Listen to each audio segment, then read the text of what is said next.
Questions and concern in the migrant community of suburban Chicago after ICE officers shot and killed a man during a traffic stop. ICE officials say one officer was dragged by the man's car as he drove off, leaving authorities with no other option but to open fire.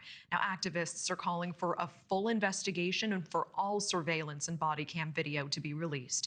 NewsNation correspondent Mills Hayes is live outside of the immigration detention facility near Chicago. Mills.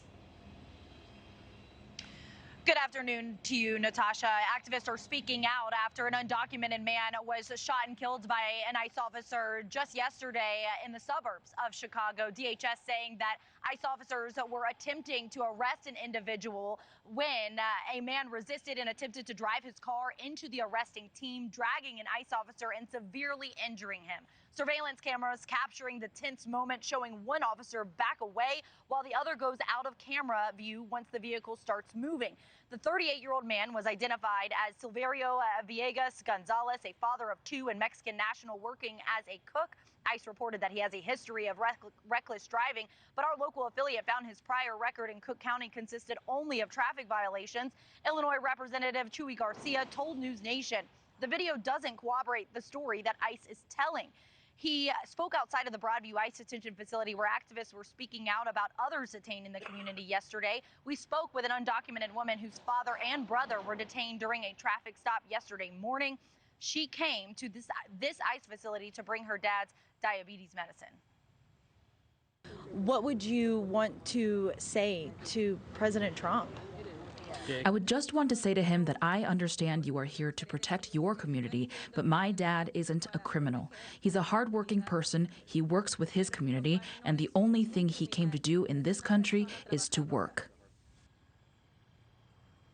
Natasha, of course, we have seen many American families be hurt by people who are here undocumented. Of course, this Operation Midway Blitz, DHS has dedicated to an Illinois woman who was killed in a hit and run, allegedly by an undocumented driver. Natasha. And Mills, the Trump administration had originally floated the idea of National Guard troops coming to Chicago to help with ICE operations. It now seems to be shifting to another Midwest city. What are we learning about that?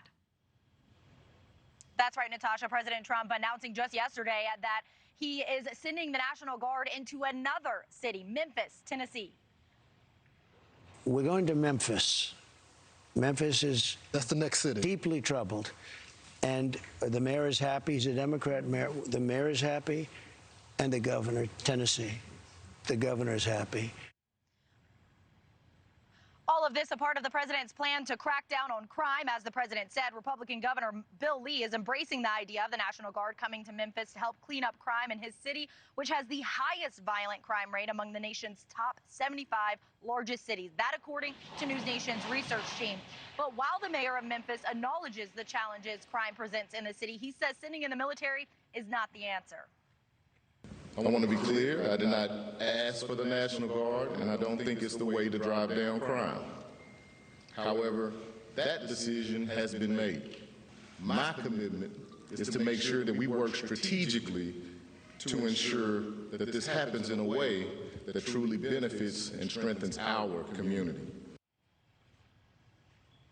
Lawmakers and officials will be watching closely what happens in Memphis, Tennessee. This is seen as the biggest test yet of the limits of President Trump's power to send in the military to American cities. Natasha. Mills Hayes live in Chicago with that. Thank you. Thank you for watching. Subscribe below and download our NewsNation app right now on your phone, and you will get fact-based, unbiased news for all Americans.